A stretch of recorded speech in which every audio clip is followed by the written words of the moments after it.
अब देखिए पहला जो क्वेश्चन है इसके अंदर प्रोटोटाइप के अंदर x, y और z तीन आर्गुमेंट लिए गए। पहला आर्गुमेंट 0 से इनिशियलाइज किया हुआ है, y बराबर 0 से और z दिया हुआ है।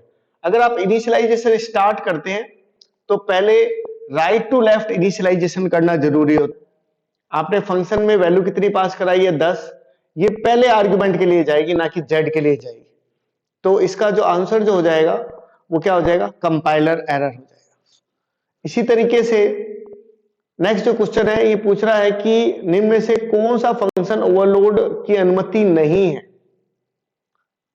है पूछ रहा है। तो अगर आप रिटर्न टाइप बदल देते हैं तो कभी भी उसके जो ओवरलोडिंग है फंक्शन नहीं होता है। इसी तरह से अगर आप इंट के बदले स्टैटिक लगा देते हैं तब भी ओवरलोड नहीं होता है। पॉइंटर पीटीआर और पीटीआर एरे दोनों सेम ही चीज है। और अगर आपने डिफॉल्ट आर्ग्यूमेंट देकर अगर आप लोग कॉलिंग करवा रहे हैं तब भी वो आंसर जो है वो आपका ओवरलोडिंग नहीं हो पाएगा।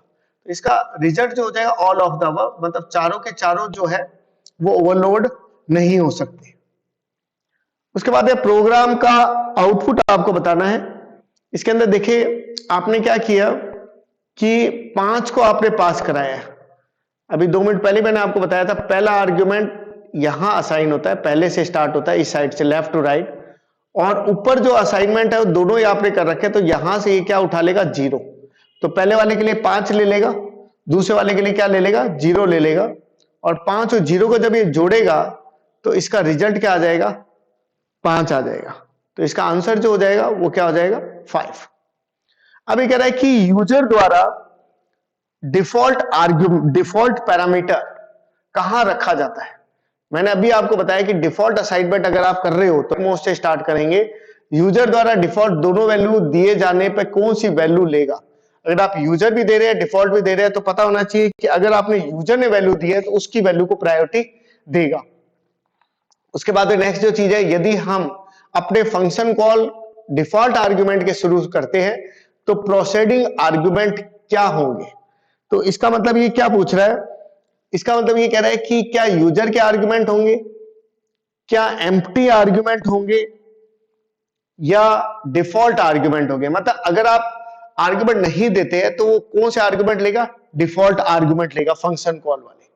तो प्रोसीडिंग आर्ग्यूमेंट क्या होंगे, डिफॉल्ट आर्ग्यूमेंट होंगे। तो छठे का जो आंसर होगा वो क्या होगा, डिफॉल्ट आर्ग्यूमेंट थर्ड होगा। नेक्स्ट देखिए, नेक्स्ट क्वेश्चन है 16 नंबर है कंप्यूटर की। नेक्स्ट देखिए, क्या आइडेंटिफायर के साथ व्यवहार करते समय पाइथन केस सेंसिटिव है। तो ये पाइथन का क्वेश्चन है। तो हाँ, इसका आंसर क्या होगा, हाँ आइडेंटिफायर के साथ में यूज करते वक्त केस सेंसिटिविटी का ये ध्यान रखता है। तो सातवें का आंसर जो होगा वो 1 होगा, ना कि ये मशीन पर डिपेंड करता है। उसके बाद में नेक्स्ट जो चीज है वो है कि किसी आइडेंटिफायर की अधिकतम संभव लंबाई क्या होती है। नन ऑफ मेंशन, कोई इस तरह की मेंशन नहीं की गई है। उसी तरह से 9th का जो आंसर है पाइथन में होता है। आपको पता होगा कि पाइथन एक ऐसी लैंग्वेज है जिसमें इंटरप्रेटर यूज होता है। जावा में इंटरप्रेटर और कंपाइलर दोनों यूज होते हैं। सी और सी प्लस प्लस में किसका यूज किया जाता है, कंपाइलर यूज लिया जाता है।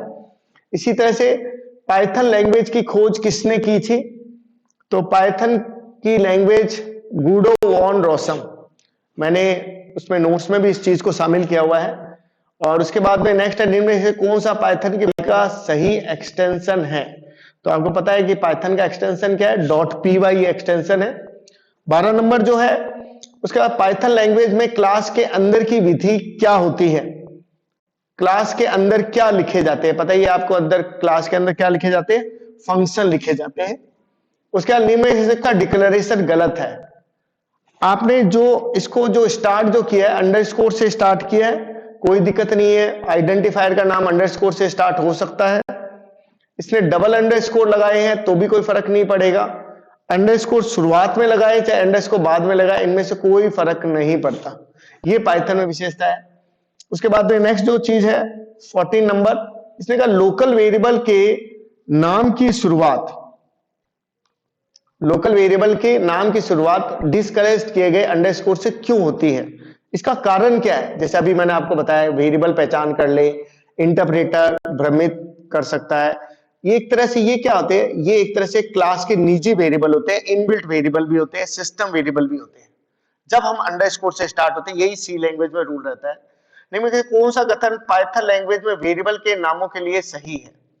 ऐसा कौन सा रूल है? तो दूसरा रूल है अनलिमिटेड लेंथ, मतलब आप किसी भी लेंथ का इसमें यूज कर सकते हैं। ये कह रहा है कि कंप्यूटर के बेसिक आर्किटेक्चर का विकास किसने किया था? बेसिक आर्किटेक्चर के बारे में पूछ रहा है आपको। अगर कंप्यूटर आर्किटेक्चर अगर आप शुरू से पढ़ते हैं तो उसमें सबसे पहला मैंने मेरे नोट्स में भी शामिल किया, जॉन वॉन न्यूमन। इस साइंटिस्ट था जिसने स्टोरेज कंसेप्ट दिया था। इसने बताया था कि इनपुट आउटपुट, इस तरह से इसने कंसेप्ट बताया था। 17 जो नंबर है, 17 नंबर क्वेश्चन है, ये कह रहा है कि एक साथ रीड और राइट का ऑपरेशन एक साथ देता है कौन है जिसमें रीडिंग और राइटिंग दोनों काम एक साथ में होती है? रैम। कंप्यूटर आर्किटेक्चर में आप लोग मेमोरी भी पढ़ेंगे, तो मेमोरी ऑर्गेनाइजेशन के अंदर तो आपको पता ही है, वैसे तो बेसिक चीज है कि रीडिंग राइटिंग के ऑप्शन किसमें होता है? रैम के अंदर होता है। निम्न में से कौन से पेरिफेरल डिवाइस नहीं मानी जाती? पेरिफेरल डिवाइसेस का मतलब होता है कि जो एक साथ काम करती है, बहुत साइड, जैसे कीबोर्ड है, पेरिफेरल डिवाइसेस है, एक साथ वर्क करती है, पेरिफेरल डिवाइसेस है। मॉनिटर है, और इसी तरह से आपका जो सीपीयू जो है वो डिवाइसेस नहीं है, पेरिफेरल डिवाइसेस नहीं है। इसका आंसर हो गया सीपीयू। निम्न में से कौन सी कंप्यूटर मेमोरी सबसे फास्ट होती है? तो आपको पता होगा कि मेमोरी के अंदर अगर हम लोग बात करें तो सबसे पहले जो होता है, सबसे फास्ट में आता है रजिस्टर है। रजिस्टर के बाद में कैश मेमोरी भी होती है, उसके बाद में रैम है, फिर वर्चुअल मेमोरी होती है, और फिर कौन सी होती है? आपकी परमानेंट मेमोरी होती है। तो सबसे फास्ट रजिस्टर होते हैं क्योंकि ये इसके अंदर पाए जाते हैं। इसका आंसर क्या हो जाएगा? रजिस्टर आपका आंसर हो जाएगा। फिर निम्नलिखित से कौन सा ऑपरेशन एएलयू के द्वारा किया जाता है? मतलब एएलयू कौन कौन से ऑपरेशन कर सकता है? मैनिपुलेशन का भी कर सकता है, या एक्सपोनेंशियल का कर सकता है, या स्क्वायर रूट का कर सकता है। तो आप एक चीज जरूर ध्यान रखना, एएलयू का मतलब होता है अर्थमेटिक और लॉजिकल यूनिट, मतलब जो अर्थमेटिक काम करते हैं।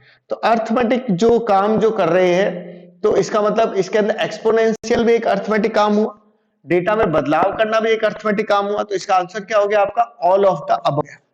नेक्स्ट चीज देखो, निम्न से बस का प्रकार नहीं है। देखो बस जो होती है वो 3 प्रकार की होती है। एक होता है एड्रेस बस, एक जो होता है आपका डेटा बस होता है जिससे डेटा को भेजा जाता है, और एक आपका कंट्रोल बस होता है जो कि डेटा को कंट्रोल करने का काम करते हैं। इनपुट आउटपुट नाम की कोई बस नहीं होती है। उसके बाद में कंप्यूटर की प्रोसेसिंग को गति देने के लिए कंप्यूटर की निम्न से कौन सी मेमोरी का उपयोग लिया जाता है? मतलब अगर आप कंप्यूटर की स्पीड को बढ़ाना चाहते हैं तो आप किसका यूज करते हैं? Cache memory. कैश मेमोरी कौन सी होती है? जो डेटा आपको बार बार जरूरत पड़ती है उस डेटा को आप रैम से निकाल कर कैश मेमोरी के अंदर रख देते हैं ताकि आप उसको प्रोसेस जो है वो फास्ट करवा सके। तो ये स्पीड बढ़ाने में, प्रोसेसिंग करवाने में ये मदद करती है कैश मेमोरी। फिर नेक्स्ट चीज है 23 कंप्यूटर एड्रेस बस है। कैसा काम करती है computer address bus? Multi direction, सभी दिशाओं में काम करती है, 2 दिशाओं में काम करती है, ना कि इसका आंसर होगा यूनि डायरेक्शन, एक दिशा में काम करती है। नेक्स्ट है निम्न में से किस सर्किट का उपयोग 1 बिट डेटा को स्टोर करने के लिए लिया जाता है? 1 बिट डेटा। 1 बिट डेटा जो है वो किसमें यूज होता है? फ्लिप फ्लॉप में स्टोर होता है। अब आपके मन में आएगा कि रजिस्टर भी होता है 1 बिट डेटा, लेकिन रजिस्टर फ्लिप फ्लॉप से मिलके बना होता है। तो कई जो रजिस्टर है वो 1 बिट से ज्यादा भी डेटा स्टोर करते हैं। तो जो सबसे छोटी इकाई होती है वो क्या होती है? आपकी फ्लिप फ्लॉप होती है, जो कि 1 बिट डेटा को उपयोग लेती है। उसके बाद निम्न में से कौन सा एक तरीका है जिससे कंप्यूटर के घटक एक दूसरे से जुड़े हुए होते हैं? निम्न में से ऐसा कौन सा तरीका है? कंप्यूटर के पार्ट्स है, कंप्यूटर के आर्किटेक्चर, कंपोनेंट। 3 चीजें होती है, कंप्यूटर आर्किटेक्चर होता है और एक कंप्यूटर ऑर्गेनाइजेशन होता है। आर्किटेक्चर जो होता है उसकी डेफिनेशन मैंने मेरे नोट्स में भी शामिल किया सबसे पहले कि भाई इनका कॉम्बिनेशन जो होता है वो आर्किटेक्चर होता है। लेकिन अगर हम लोग मेमोरी को शामिल कर रहे हैं तब हम लोग किसको बोलते हैं? इसको कंप्यूटर ऑर्गेनाइजेशन की बात कर रहे हैं। उसके बाद वर्चुअल मेमोरी में होते हैं static RAM, dynamic RAM, magnetic memory और नन ऑफ दीज। इसका आंसर जो होगा, इसका आंसर होगा स्टैटिक रैम। वर्चुअल मेमोरी में क्या होते हैं? स्टैटिक रैम होते हैं। तो ये आंसर हो गया स्टैटिक रैम। अब आते हैं 27 ये कह रहा है कि सीएमएस की फुल फॉर्म क्या है? वेब डिजाइनिंग का क्वेश्चन है। सीएमएस जो होता है कंटेंट मैनेजमेंट सिस्टम आपका कहलाता है, जो कंटेंट को मैनेजमेंट का जो काम करता है। और इसी तरह से नेक्स्ट है वेबसाइट मोबाइल फ्रेंडली बनाने के लिए वेबसाइट को क्या बनाना पड़ता है कि भाई मोबाइल पे भी आपकी वेबसाइट जो है वो चल जाए, उसको बोलते हैं रेस्पॉन्सिव वेबसाइट। हम लोग जैसे हमने कोई वेबसाइट बनाई तो वो कंप्यूटर पे तो चल रही होती है, मोबाइल पे उसका साइज जो है वो सेट नहीं बैठता है, व्यू पोर्ट की दिक्कत आ जाती है। तो आपको उसको व्यू पोर्ट का ध्यान रख के उसको रेस्पॉन्सिव बनानी पड़ती है, जिसके लिए हम लोग किसका उपयोग लेते हैं? सीएसएस का यूज करते हैं। तो सीएसएस सिलेबस में अलग सा डिस्क्राइब नहीं दे रखा है, लेकिन उसके क्वेश्चन बन सकते हैं, है ना। तो ये रेस्पॉन्सिव वेबसाइट बनाने में भी सीएस काम आएगी। और इसकी फुल फॉर्म क्या है? कैस्केडिंग स्टाइल सीट हो गई आपकी। अलग सा देखिए नेक्स्ट क्वेश्चन है, निम्न में से आपका कौन सा गलत कथन है? गलत कथन की अगर बात करते हैं तो आप बिना एचटीएमएल का उपयोग करके वेबसाइट बना सकते हैं। नेक्स्ट है आप बिना पीएचपी का उपयोग करके वेबसाइट बना सकते हैं। उसके बाद आप बिना सीएसएस उपयोग करके वेबसाइट बना सकते हैं। और नेक्स्ट है आप बिना जावास्क्रिप्ट का उपयोग करके वेबसाइट बना सकते हैं। तो इसने पूछा है कि निम्न में से कौन सा गलत कथन है। अब देखिए ये यहां पूछ रहा है कि गलत कथन है। अब आप देखिएगा पीएचपी जो है वो आपका बैक हैंड में काम करती है, और अगर आप डायनेमिक वेबसाइट नहीं बनाना चाह रहे तो आप बिना पीएचपी के बना सकते हैं। सीएसएस जो है वो लेआउट देने के लिए, इफेक्ट के लिए यूज में आती है, इसके बिना भी आप वेबसाइट बना सकते हैं। जावास्क्रिप्ट जो है उसके बिना कंफर्म बना सकते हैं, क्योंकि जावास्क्रिप्ट डीएचटीएमएल होती है, छोटे मोटे कैलकुलेशन करने पे या एनिमेशन देने के लिए आप जावास्क्रिप्ट का उपयोग लेते हैं, लेकिन आप एचटीएमएल के बिना कोई भी वेबसाइट नहीं बना सकते। तो इसका आंसर क्या हो जाएगा? 1 हो जाएगा, फर्स्ट नंबर। फिर ये कह रहा है कि ये 31 नंबर जो है ये किस काम में आता है? कमेंट देने काम करता है। बुलेट लिस्ट बनाने के लिए किस टैग का उपयोग लिया जाता है? अगर आप बुलेट बनाना चाहते हैं तो बुलेट बनाने के लिए आप किसका उपयोग लेते हैं? बुलेट बनाने के लिए देखो, अगर एक नंबर बुलेट की बात चलती है, एक अनऑर्डर्ड लिस्ट होता है, एक ऑर्डर लिस्ट होता है। तो इसने ये पूछा है कि देखिए बुलेटेड लिस्ट अगर आप बनाना चाह रहे हैं तो बुलेटेड लिस्ट के लिए किस टैग का उपयोग लिया जाएगा? तो वो आपका क्या हो जाएगा? यूएल हो जाएगा, अनऑर्डर्ड लिस्ट। और जो ऑर्डर लिस्ट है, जो नंबर लिस्ट है, वो आप किसके द्वारा बनाएंगे? ओएल के द्वारा ऑर्डर लिस्ट आप लोग बनाएंगे। उसके बाद नेक्स्ट चीज देखिए कि जावास्क्रिप्ट के लिए निम्न में से कौन सा कथन सत्य है? मतलब जावास्क्रिप्ट अगर आप कर रहे हैं तो इसमें से कौन सा कथन सत्य है? 33 के लिए ये कह रहा है कि ये सर्वर साइड स्क्रिप्ट लैंग्वेज है, सर्वर साइड नहीं है। ये कैसी प्रोग्रामिंग है? क्लाइंट साइड स्क्रिप्ट लैंग्वेज है, इसको हम लोग डीएचटीएमएल भी कहते हैं। निम्न में से कौन सा कथन सत्य है? वेबसाइट फाइल को होस्ट करने के लिए एक सर्वर की आवश्यकता होती है, मतलब बिना सर्वर के कोई भी वेबसाइट फाइल नहीं रखी जा सकती। वेबसाइट फाइल को होस्ट करने के लिए एक सर्वर की आवश्यकता नहीं होती है। ये कह रहा है कि नहीं होती है, और वो कह रहा है कि सर्वर की आवश्यकता होती है। तो बिना सर्वर के कोई भी काम नहीं चल सकता। फिर कह रहा है कि किस सॉफ्टवेयर को वेबसाइट बनाने के लिए उपयोग में लिया जाता है? अगर आप वेबसाइट बनाना चाह रहे हैं तो आपको पता होगा कि ड्रीम वीवर एक ऐसा सॉफ्टवेयर है, वेब पब्लिशिंग टूल है, जो कि वेबसाइट बना सकता है। उसके बाद देखिए नेक्स्ट जो क्वेश्चन है सी लैंग्वेज का है कि 34 नंबर, कि इसका आंसर 37 नंबर आपका हो गया। 37 नंबर है, तो इसने इसको शुरुआत में इसको खाली छोड़ा है, उसके बाद में इसके अंदर इसमें इनपुट करवाया है, और यहां पर इसका जो थर्ड स्टेप है उसके अंदर इसको क्या कर प्रिंट कराया। तो पहला कह रहा है कि फॉर लूप जो है वो एग्जीक्यूट नहीं हो पाएगा, एग्जीक्यूट तो होगा, would get execute only once, एक बार ही एग्जीक्यूट हो पाएगा। इसने कहा है वुड गेट एग्जीक्यूट 5 टाइम, 5 बार होगा, ऐसा कोई रूल नहीं है। इनफाइनाइट टाइम चलेगा, क्योंकि जब जब आप इनपुट लोगे तो उसको वो 1 मानेगा, जब जब आप उसे प्रिंट करोगे तो प्रिंट भी होता जाएगा, उसको भी 1 मानेगा। तो इसके कारण ये लूप जब तक इसको 1 मिलता रहेगा, क्योंकि लूप का जो बीच वाला जो हिस्सा होता है वो लूप को चलाने के लिए यूज में आता है, और अगर आप स्कैनफ में इनपुट डालते हैं तो वो लगातार उसको इनफाइनाइट टाइम क्या करेगा, एग्जीक्यूट करेगा।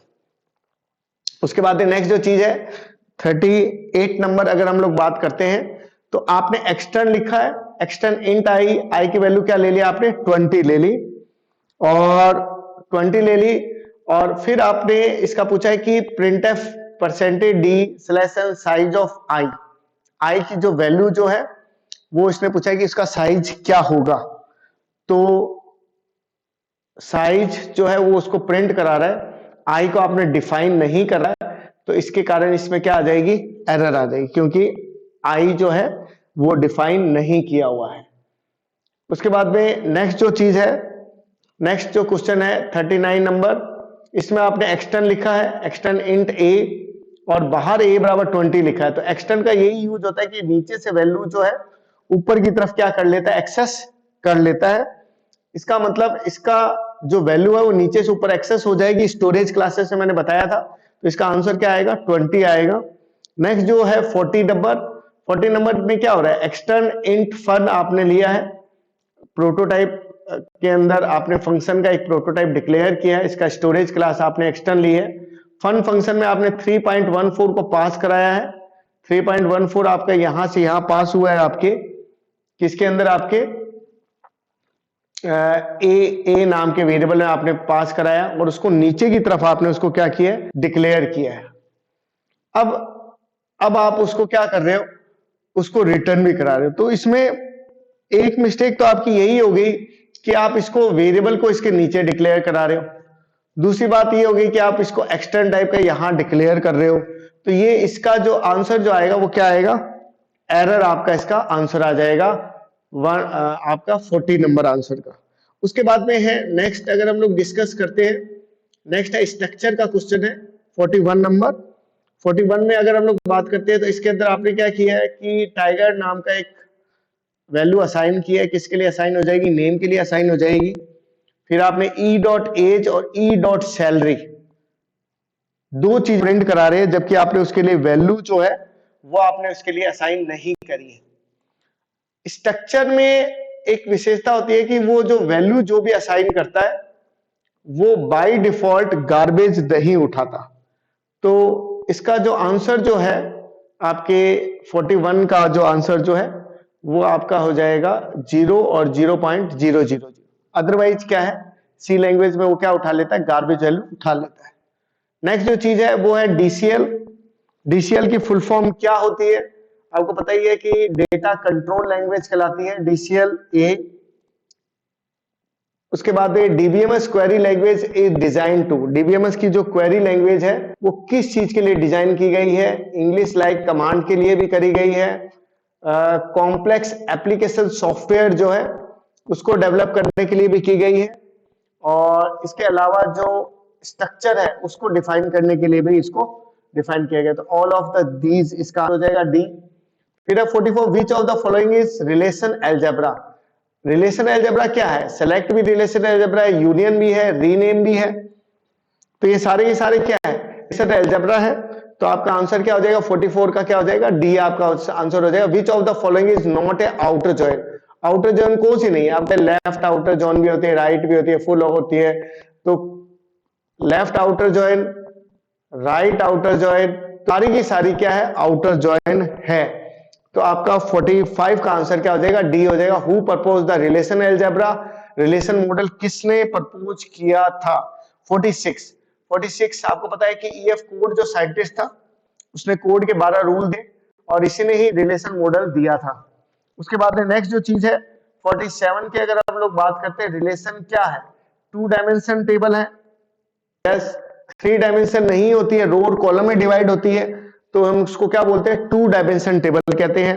इसी तरह से 48 की अगर आप लोग बात करते हैं तो set of permitted value of each attribute, जो भी परमिटेड वैल्यू है वो कौन कौन सी परमिटेड परमिशन आपको इसके अंदर जो सेलेक्टेड जो वैल्यू होती है जिनको हम सेलेक्ट करते हैं एट्रीब्यूट के अंदर से, उसको हम लोग क्या बोलते हैं, डोमेन कहते हैं। कॉलम का कोई हिस्सा जो आप सेलेक्ट करते हैं वो क्या कहलाता है, डोमेन कहलाता है। और 49 की अगर हम लोग बात करते हैं तो ट्रंकेट जो स्टेटमेंट है एसक्यूएल में वो किसका पार्ट है? डीएमएल का पार्ट है, डीडीएल का जो है पार्ट है, तो इसका आंसर क्या हो जाएगा आपका? DML statement. और नेक्स्ट है एचएसएएम। एचएसएएम की फुल फॉर्म होती है हिरार्किकल सीक्वेंशियल एक्सेस मेथड। ये इसका मेथड है। ये थे आपके सारे किसके? कंप्यूटर से रिलेटेड क्वेश्चन। अब हम डिस्कस करेंगे जीके के क्वेश्चन की नेक्स्ट वीडियो में।